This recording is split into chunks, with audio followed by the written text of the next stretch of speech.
안녕하세요. 저는 박정숙입니다. 현재 65세고요. 지금부터 제 인생 이야기를 들려드릴게요. 직접 겪어온 제 삶의 이야기니까 잘 들어주세요. 20대에 남편 정진이와 결혼했어요. 경제적으로 넉넉하지 않아서 항상 생활고에 시달렸죠. 남편은 일용직으로 일을 나갔어요. 아침 일찍 나가서 해가 질 때까지 몸을 써가며 일했어요. 그래도 하루하루 벌어서 하루하루 먹고 사는 그런 생활이었어요. 여보, 오늘은 어땠어요? 매일 저녁 남편을 기다리며 물었어요. 그럭저럭이야 힘들어도 우리 둘이 있으니까 괜찮아. 정진이는 늘 그렇게 말했어요.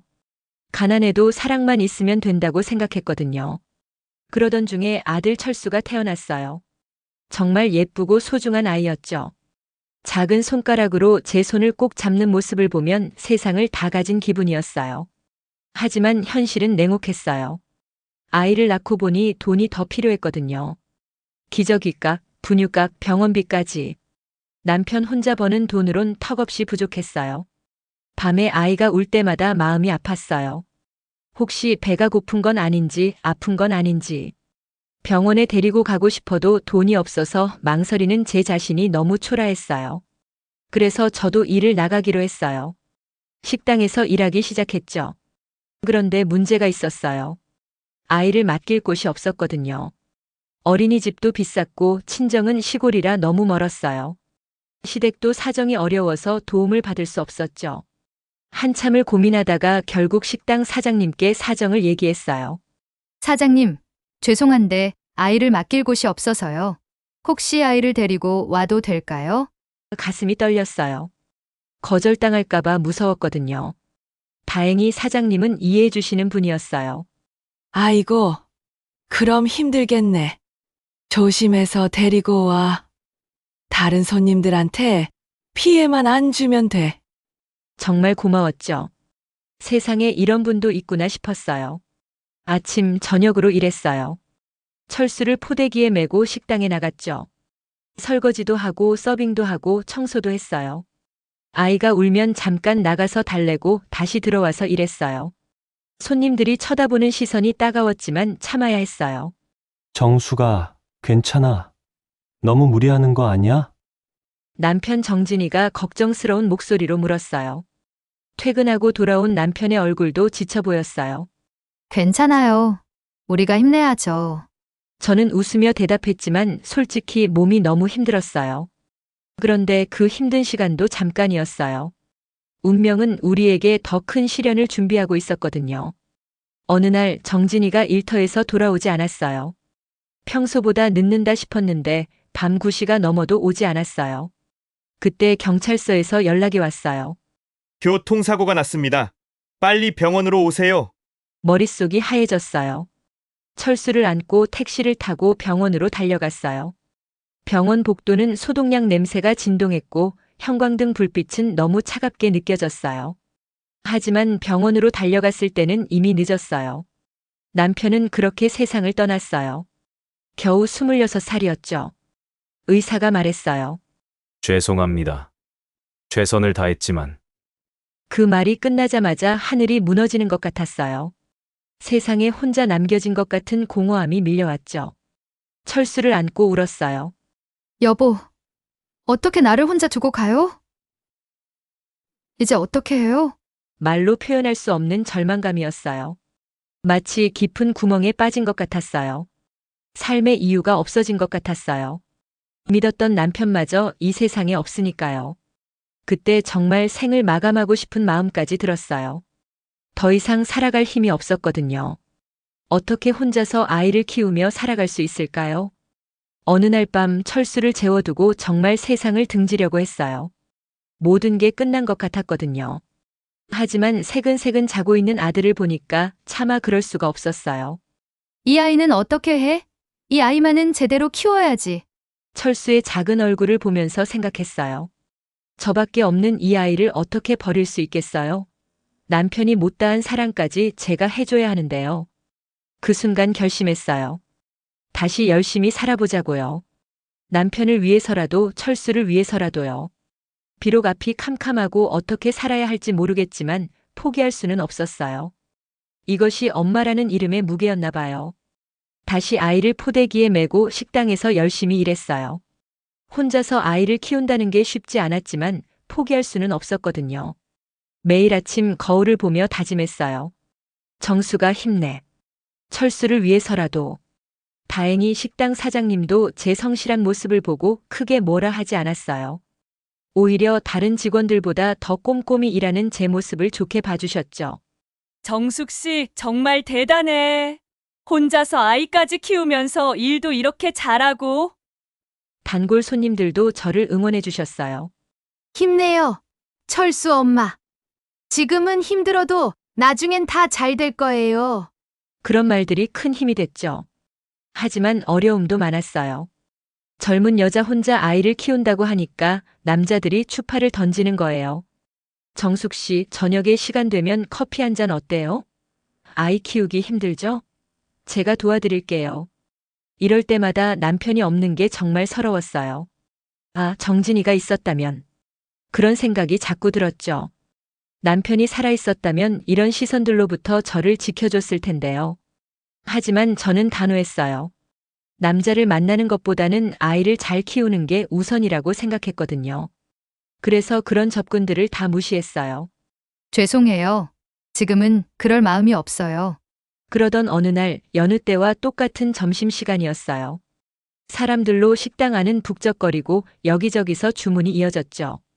여기 된장찌개 하나요? 불고기 정식 둘이요. 계산이요. 바쁘게 점심시간을 마무리하고 숨 좀 돌리려던 찰나였어요. 말끔한 정장 차림의 중년 남자 2명이 들어왔어요.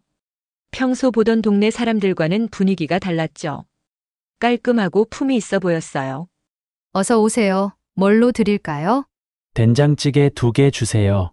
그들은 자리에 앉아서 이야기를 시작했어요. 처음엔 별로 신경 쓰지 않았어요. 손님들 이야기니까 크게 신경 쓰지 않고 있었는데 한가한 시간이라 자동으로 들리더라고요. 그런데 그 내용이 심상치 않았어요. 이 동네는 산동네라서 말이야. 아직 80년도 초반이니까 산동네에 거주하는 사람들이 많잖아. 한 사람이 말했어요. 맞는 말이었어요. 저희 동네는 정말 산동네였거든요. 일 끝나면 그 산동네를 다 걸어서 다녀야 했어요. 특히 비 오는 날이나 눈 오는 날엔 정말 힘들었어요. 길이 미끄럽고 가파르니까요. 아이 안고 그 길을 걸어 다니는 게 쉬운 일이 아니었어요. 그래서 말인데, 이제 곧 이 동네에도 차들이 다닐 수 있는 도로를 확장한다고 해. 다른 한 사람이 대답했어요. 길이 넓어지면 시에서 마을버스를 운영한다고 하더라고. 마을버스? 귀가 쫑긋 섰어요. 그때만 해도 마을버스라는 게 흔할 때가 아니었어요. 지금처럼 25인승 버스가 아니라 당시 봉고 차량 같은 9인승 차량으로 높은 언덕길을 오르락 내리락 하는 노선이었죠. 그런데 아직 하겠다는 사람을 못 찾았어. 동네가 작아서 수익이 많이 날지 모르겠다고 하니까 사람들이 꺼려하는 것 같아. 한 명은 공사업자 같았고 한 명은 공무원 같았어요. 저는 점점 더 관심이 생겼어요. 마을버스 운영? 그게 뭐지? 어떻게 하는 거지? 혹시 내가 할 수 있는 일일까? 그런 생각들이 머릿속을 스쳐갔어요. 그렇게 하루 일과를 마치고 집에 와서 피곤한 몸으로 철수를 씻기고 집안일을 했어요. 그런데 갑자기 머리가 빡하고 생각이 나는 거예요. 낮에 그 사람들이 하던 말들 말이에요. 요즘 세상이면 인터넷으로 공고를 하겠지만 그 시기에는 그런 게 없었어요. 아무래도 혈연, 지인 이런 게 많이 먹힐 때였고 할 만한 사람 있으면 가능한지 여부 확인만 하고 사업을 넘겨주는 방식이었던 것 같아요. 남편이 교통사고로 돌아가시고 받은 사망보험금도 조금 있었어요. 그 돈을 지금까지 쓰지 못하고 있었어요. 남편 목숨값이라는 생각에 손떼기가 무서웠거든요. 하지만 언제까지나 남의 식당일만 해주는 것도 아이 키우는데 도움이 안 될 것 같았어요. 아, 그 사업 내가 도전해볼까? 처음으로 그런 생각을 했어요. 무모한 생각이었을 수도 있지만 뭔가 희망이 보이는 것 같았거든요. 혹시 이게 우리 모자에게 새로운 기회가 될 수 있을까요? 그날 이후 식당에서 일하면서 그 사람들을 기다렸어요. 언제 오나, 오늘 오나, 내일 오나. 마음은 조급했지만 애써 평정심을 유지했어요. 하지만 한 달이 다 되어 가도록 그 사람들은 오지 않았어요. 아, 안 오는가 보다. 포기하려던 순간이었어요. 도로를 넓히는 공사가 시작됐어요. 중장비들도 왔다 갔다 하고 일하는 인부들이 하나둘 모이더니 점심때는 인부들 밥하느라 일반 손님을 못 받을 정도였어요. 그런데 어느 날 사장님이 장사를 마치고 저를 조용히 부르시더라고요. 정수가, 잠깐 이리 와봐. 가슴이 두근거렸어요. 혹시 해고당하는 건 아닌가 싶어서요. 애 키우며 일하기 힘들지? 남편 먼저 간 거 많이 원망되냐? 사장님이 조심스럽게 물으셨어요. 남편 소리에 눈물이 왈칵 쏟아져 나왔어요. 그래도 어쩌나요? 이미 이렇게 된 거 저라도 아이 잘 키워야죠. 그렇게 말하며 둘이 사는 얘기를 하게 됐어요. 사장님은 70대 중반으로 이제 체력이 많이 힘드셨던 것 같아요. 이 가게 내가 좀 맡아서 해줄 수 있을까? 전혀 예상하지 못한 제안이었어요. 운명이 저에게 또 다른 길을 열어주는 것 같았어요. 하루만 생각해 볼게요. 그렇게 말씀드리고 집으로 왔어요. 그날 밤 정말 많은 생각을 했어요. 이걸 혼자서 할 수 있을까? 식당 운영은 생각보다 복잡한 일이에요. 재료 구매부터 조리, 서빙, 정산까지 모든 걸 제가 책임져야 하는 거잖아요. 하지만 다른 대안이 없었어요. 아이 데리고 나온다는 사람을 좋아하는 사장은 없을 테니까요. 그리고 뭔가 새로운 희망이 보이는 것 같았거든요. 마을버스 이야기도 그렇고 식당 운영 제안도 그렇고 그날 밤 자면서 꿈을 꾸었어요. 하얀 옷을 입은 남편 정진이가 꿈에 나타났어요. 얼마나 그리웠던지요. 여보, 철수 키우느라 힘들지? 하며 환하게 웃고 있는 남편이 보였죠. 저는 남편을 보자마자 와락 끌어안고 울기 시작했어요. 너무나 보고 싶었던 남자였거든요. 그렇게 꿈에라도 나오라고 매일 밤 빌었지만 얼굴 한 번 안 보여줬던 남자, 내 남편이었어요. 정진아, 어디 있었어? 왜 이제야 나타나? 저는 울먹이며 말했어요. 살아생전 고생만 하다 젊은 나이에 그렇게 떠나보내야 했던 남편. 너무 반가워서 꽉 끌어안고 있는데 남편이 말했어요. 정수가 앞으로 생기게 될 일들 마다하지 말고 내가 다 해. 넌 할 수 있어. 남편의 목소리는 살아있을 때처럼 따뜻하고 든든했어요. 무슨 일? 어떤 일? 저는 물어봤는데 남편은 웃기만 할 뿐 아무 대답도 없었어요. 그러더니 따뜻한 손으로 제 얼굴을 어루만지며 말했어요. 힘내. 우리 정숙이, 철수도 잘 부탁해. 그리고는 하늘로 멀리 떠나갔어요. 저는 손을 뻗으며 소리쳤어요. 가지 마. 제발 가지 마. 하지만 남편의 모습은 점점 멀어져만 갔어요. 잠에서 깨어났을 때 온몸에 땀이 옷을 적셨고 얼굴엔 눈물이 범벅이 되어 있었어요.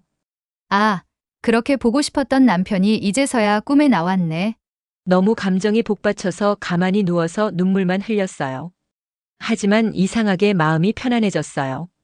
남편이 꿈에 나와서 용기를 주고 간 것 같았거든요. 그래, 좋은 일일 거야. 남편이 왔다 갔다는 건 좋은 일이 생길 거란 느낌이 들었어요. 아침이 되어 철수를 포대기에 메고 가게로 출근했어요. 사장님도 재료 준비에 여념이 없으셨죠. 점심시간이 지나고 한가한 시간에 사장님께 말씀드렸어요. 할머니, 이 가게 제가 맡아서 해볼게요. 사장님의 얼굴이 환해졌어요. 정말이니? 그럼 참 잘 됐다. 제가 철수 메고 왔을 때 일하게 해주신 것도 너무 감사드리고요. 그 은혜는 갚는 게 도리인 것 같아요. 한번 열심히 해보겠습니다. 사장님도 너무 기뻐하시며 그래, 잘 생각했다. 내가 맡으면 마음이 놓인다. 하며 웃어주셨어요. 그날부터 사장님께 가게 운영하는 법이나 음식 조리법 등을 배우기 시작했어요. 어떤 재료를 언제 주문해야 하는지, 손님들이 좋아하는 메뉴는 뭔지, 장사가 잘 되는 시간대는 언제인지. 배울 게 정말 많았어요. 하루가 금방 지나갔죠. 우리 철수도 힘들겠지만 엄마가 열심히 하는 모습을 보며 금방 커나가는 게 보였어요. 가끔 엄마 힘들어? 하고 물어보는 철수를 보면 너무 미안했어요. 며칠 후 점심 장사를 잘 마쳤어요. 한가한 시간에 앞치마를 벗어두고 잠시 쉬려고 하는데 전에 왔던 그 남자 둘이 식당에 들어온 거예요. 마침내 기다리던 그들이 온 거예요. 음식을 주문하고 기다리면서 이야기를 했어요. 공사는 진행 중인데 아직 마을버스 하겠다는 사람을 못 찾았다고 걱정하는 소리였어요. 동네에 작은 버스 굴리는 거라 수익이 많이 날지도 모르고 하니까 사람들이 꺼려하는 것 같았어요. 이때다 싶었어요. 남편이 꿈에서 해준 말이 떠올랐어요. 앞으로 생기게 될 일들 마다하지 말고 내가 다 해. 그래서 저는 용기를 내어 그 사람들에게 말을 했어요. 혹시 그 마을버스 하려면 돈 많이 드나요? 목소리가 떨렸어요. 웬 식당 아줌마가 갑자기 끼어드냐는 표정이었거든요. 그 사람들은 눈이 동그래져서 저를 쳐다봤어요. 당황해하는 눈치도 보였죠. 공무원 같은 사람이 아줌마 관심 있어요? 하면서 물었어요. 저는 솔직히 해보고 싶었어요. 돈을 많이 벌고 싶었거든요. 돈을 많이 벌어 우리 철수랑 행복해지고 싶었어요. 더 이상 가난 때문에 고생하지 않았으면 좋겠어요. 네. 관심 있는데 돈이 많이 드나 해서요. 제가 말하자 그들의 표정이 진지해졌어요. 여긴 동네가 작아서 작은 버스 2대만 운영하면 돼요. 혹시 사람이 늘어나면 버스를 증차하면 되는 거죠. 그리고 버스 하면 시에서도 지원이 어느 정도 나와서 손해보는 장사는 아닐 거예요. 아, 버스 2대. 남편 사망보험금과 식당에서 일하면서 알뜰하게 모았던 돈으로 가능할까 싶었어요. 하지만 도전해 볼 만한 것 같았어요. 운명이 저에게 기회를 주는 것 같았어요. 남편의 꿈도 그렇고 이런 우연한 만남도 그렇고 모든 게 연결되어 있는 것 같았거든요. 제가 수중에 돈이 많지 않아서요. 솔직하게 말했어요. 그랬더니 버스는 돈 주고 사도 되지만 모자라면 할부를 사용해서 구매해도 된다고 했어요. 할부? 이때까지만 해도 저는 할부가 뭔지 몰랐어요. 일정 금액을 할부사에서 빌리고 매달 원금과 이자를 갚는 방식이었다고 설명해 주시더라고요. 아, 그런 방법도 있구나. 세상에는 제가 모르는 일들이 참 많았어요. 공무원이 관심 있으시면 내일 제가 자료 가지고 올게요 하고 식사를 마친 뒤 돌아갔어요. 그때 사장님이 다가오시더라고요. 정수가 왜 버스 운전하려고? 저는 면허가 없었어요. 직접 운전할 생각은 아니었거든요. 버스 2대로 기사들 월급 주면서 하면 돈이 남을까 해서 시작해보고 싶었어요. 사장님은 고개를 끄덕이시며 그것도 좋은 생각이네 하셨어요. 그날 꿈속에서 남편이 그랬잖아요. 앞으로 할 수 있는 일 있으면 다 하라고. 이런 일이 생길 걸 알고 남편이 꿈에 나왔는지 모르겠다는 생각을 했어요. 정말 신기한 일이었어요. 그날 밤 자면서 이게 맞는 건가 생각에 잠겼어요. 식당 아줌마가 갑자기 버스 사업을 한다? 말이 안 되는 것 같기도 하고요. 하지만 남편이 꿈에서 용기를 주고 갔잖아요. 그래, 남편이 도와줄 거야. 그렇게 생각하며 잠이 들었어요. 다음 날 그 공무원이 혼자 식당에 찾아왔어요. 서류 더미를 들고서 말이에요. 보기만 해도 복잡해 보이는 서류들이었어요. 내용에 대해서 자세히 설명을 들었어요. 정말 낯설었어요. 식당 일만 하던 사람이 이런 전문 용어들이 섞인 서류를 보니 머리가 어지러웠어요. 운송사업 허가, 노선 배정, 운행 계획서. 처음 들어보는 단어들이 가득했어요. 걱정하지 마세요. 처음엔 다들 어려워해요. 하나씩 차근차근 알려드릴게요. 공무원분이 친절하게 설명해 주셨어요. 그래도 하기로 마음먹은 거 시작해보기로 했어요. 일단 버스를 2대 구입하기로 했어요. 공무원이 버스회사 사람을 연결시켜줬습니다. 며칠 후 버스회사 직원이 와서 차량에 대해 설명해 줬어요. 이 차량이 9인승이고요. 산길 다니기에 딱 좋습니다. 엔진도 튼튼하고 연비도 괜찮아요. 실제로 보니 생각보다 작았어요. 하지만 우리 동네 좁은 길로는 이 정도가 적당할 것 같았어요. 그 사람과 버스 2대를 계약하기로 하고 일정 금액을 지불한 뒤 나머지는 할부 방식으로 매달 갚아 나가기로 했어요. 계약서에 도장을 찍는 순간 가슴이 두근거렸어요. 정말 제가 사업을 시작하는 거구나 싶었거든요. 한편으로는 사장님이 은퇴하시고 저 혼자 식당을 운영하기 시작했어요. 음식도 하고 서빙도 하려니 몸이 하나라 너무 힘들었어요. 그래서 직원을 한 명 구했어요. 동네에 사는 아주머니였는데 성격도 좋고 일도 잘했어요. 사장님, 제가 도와드릴게요. 걱정하지 마세요. 그 아주머니 덕분에 둘이 열심히 식당을 운영해 나갔어요. 그렇게 시간이 지났어요. 2달 후 새 차가 나왔어요. 저는 하늘을 날듯이 기분이 좋았어요. 파란색으로 칠해진 작은 버스가 제 앞에 서 있는 모습을 보니 꿈을 꾸는 것 같았어요. 정말 제 차예요? 버스 회사 직원에게 물었어요. 네, 축하드려요. 이제 운행만 하시면 됩니다. 정말 뿌듯했어요. 이제 운행할 일만 남은 것 같았거든요. 버스에 노선표도 붙여놓고 버스 기사도 구했어요. 동네에서 운전 경력이 많은 분들을 찾아서 모셨어요. 우리가 이 동네 첫 마을 버스니까 잘해보죠. 기사님들도 의욕적이었어요. 우리 식당이 버스 정류장 앞에 있어서 장사도 더 잘 됐어요. 버스 기다리는 사람들이 음료수도 사가고 간식도 사가고 했거든요. 기사들 점심도 식당에서 같이 해줄 수 있어서 따로 나가는 돈은 없었죠. 드디어 운행 첫날이 왔어요. 새벽 6시부터 저는 정류장에 나가 있었어요. 첫 승객이 누가 될까 궁금했거든요. 동네 할머니 한 분이 오시더라고요. 아이고, 정말 버스가 생겼네. 이제 편해지겠다. 할머니가 기뻐하시는 모습을 보니 제 마음도 뿌듯했어요. 버스가 없는 동네에 노선 버스가 생기니까 타는 사람들이 많아졌어요. 예전엔 눈이 오나 비가 오나 그 언덕길을 걸어 다녀야 했는데 이제는 50원만 내면 마을 버스로 편하게 언덕 위까지 올라갔거든요. 제가 이 동네 사람들의 발이 되어준 거예요. 아이고, 이제 편해졌네. 고마워요, 사장님. 동네 할머니들이 제게 인사를 하시더라고요. 철수 엄마 덕분에 우리가 편해졌어. 그런 말들을 들으면 정말 뿌듯했어요. 돈을 버는 것도 좋지만 사람들에게 도움이 된다는 게 더 기분 좋았어요. 남편이 꿈에서 한 말이 현실이 되고 있었어요. 정말 제가 할 수 있었던 거예요. 기사들 월급 주고 차량 정비하고 기름 넣고 하면 그렇게 많은 수입은 아니었어요. 하지만 식당 일만 할 때보다는 훨씬 나았죠. 그래도 간간히 시에서 지원금이 나와서 그럭저럭 운영할 만했어요. 어느 순간 승객들도 많이 늘어서 올라갈 때 내려갈 때 가득가득 태워서 다녔어요. 출퇴근 시간엔 정말 북적거렸죠. 그렇게 사람이 많은 시간대는 철수를 가게에 맡겨두고 제가 뒤에서 안내양도 했어요.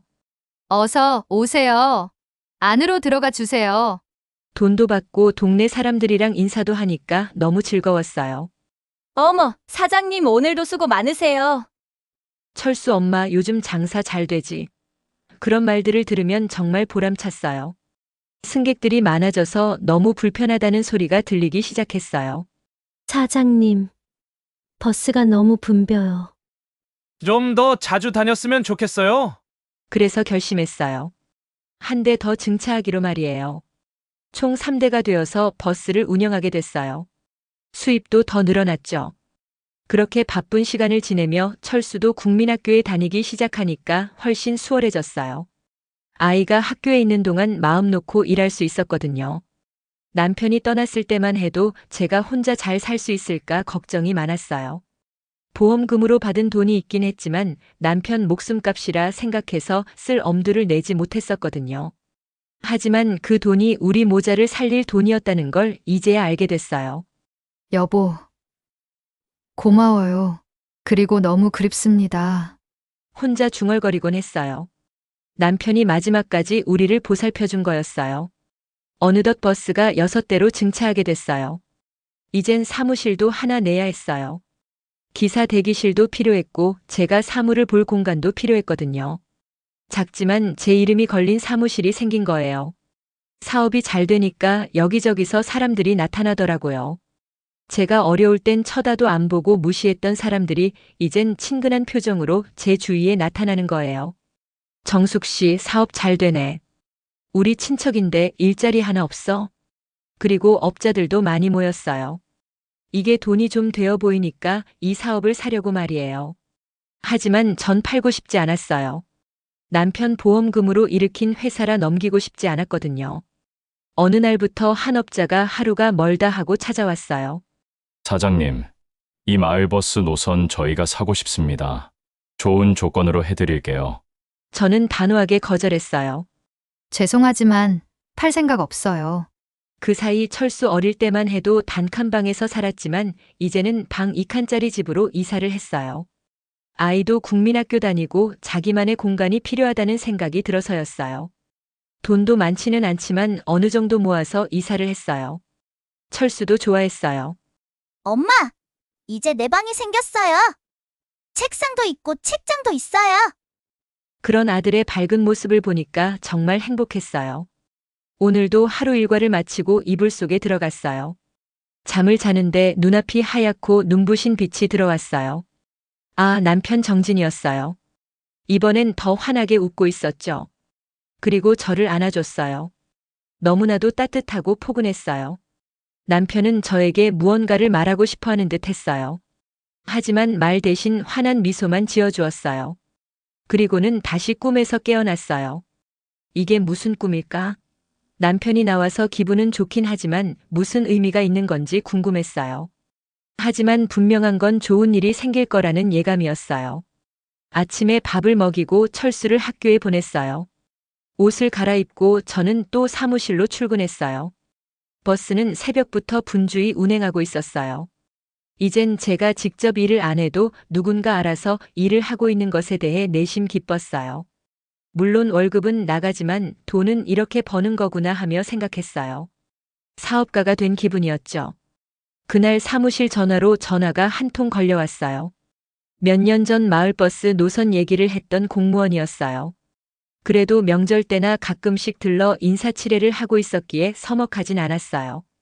이젠 제 호칭도 박 사장님이었죠. 박 사장님, 시간 되면 뵐 수 있을까요? 좋은 얘기가 있어서요. 궁금했어요. 저는 그날 바로 약속을 잡았어요. 구청으로 찾아가니까 밝게 저를 맞아주었어요. 공무원 말은 서울에 재개발 구역들이 많았는데 공사가 거의 끝나가는 구간엔 시내버스 노선이 추가된다는 얘기였어요. 아무래도 큰 사업이 될 수 있으니까 초보 사업자에게 맡기는 건 좀 불안 요소가 있다고 생각했어요. 마을버스부터 차근차근 성장한 박 사장님 회사가 어떨까 싶어 전화를 했습니다. 아, 어제 꿈에 남편이 나온 게 이것 때문이었나 싶었어요. 정말 신기했어요. 시내버스 사업. 마을버스와는 차원이 다른 큰 사업이었어요. 하지만 제가 할 수 있을까요? 이런 기회가 저에게 올 줄은 꿈에도 몰랐어요. 얘기를 들어보니 큰 버스로 도심에 운행하는 운수회사였어요. 저는 고민하지 않았어요. 남편이 꿈에서 해준 말이 떠올랐거든요. 할 수 있는 일이 생기면 다 해. 하기로 했어요. 물론 초기 자금이 많이 필요했지만 그동안 마을버스 회사로 운영해온 노하우와 회사 신용도를 가지고 해볼 만하다고 생각한 거예요. 무엇보다 지금 회사를 사고 싶다는 업자들도 많으니까 회사 매각하고 하면 충분할 것 같았어요. 전에 찾아왔던 업자 명함을 찾았어요. 그 사람에게 마을버스 회사를 매각하기로 했어요. 하지만 마음이 편하지는 않았어요. 직원들은 어떻게 하지?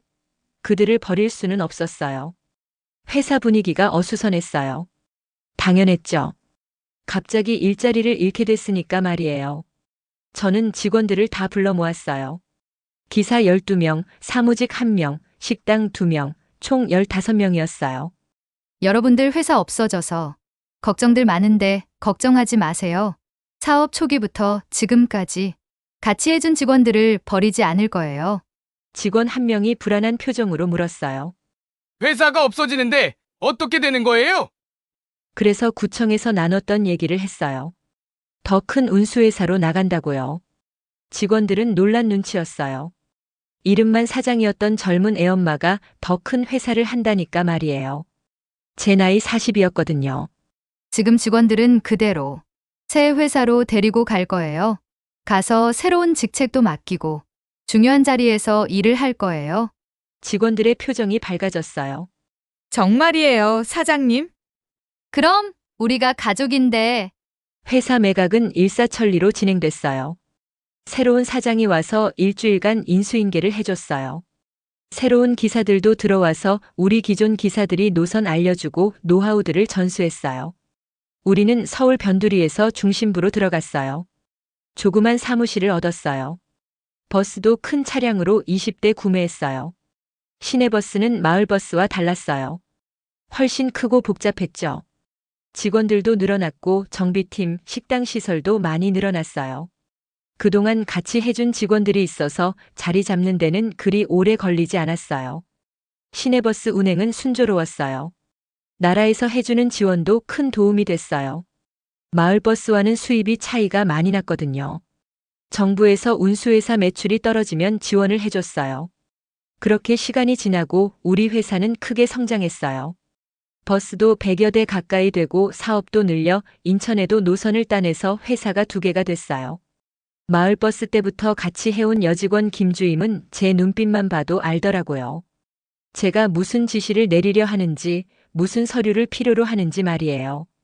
말하기 전에 제 책상 위에 올려져 있었어요.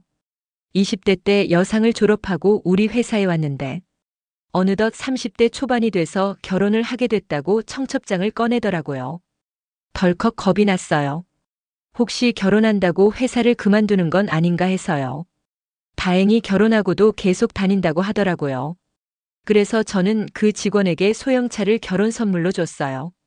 그동안 고생한 거에 대한 감사의 표시였어요. 한편 철수는 고등학생이 됐어요. 미국에 유학을 보내기로 했어요. 더 좋은 환경에서 공부시키고 싶었거든요. 엄마, 정말 미국 가도 돼요? 그럼 우리 철수 꿈 펼치러 가는 거잖아. 철수도 미국에서의 유학 생활을 끝내고 돌아왔어요. 저는 철수가 우리 회사를 물려받았으면 하는 생각이 있었어요. 하지만 철수는 취직을 했어요. 그건 엄마가 직원들이랑 일구신 회사잖아요. 나누시려면 그분들과 함께 나누시는 게 좋겠어요. 철수는 국내 대기업 샘승전자에 입사해서 미국 지사로 발령받아 다시 미국으로 들어갔어요. 시간이 3년 지난 후 철수에게서 전화가 왔어요. 엄마, 저 결혼하고 싶어요. 인사드리러 다음 달에 한국 갈게요. 가슴이 두근거렸어요.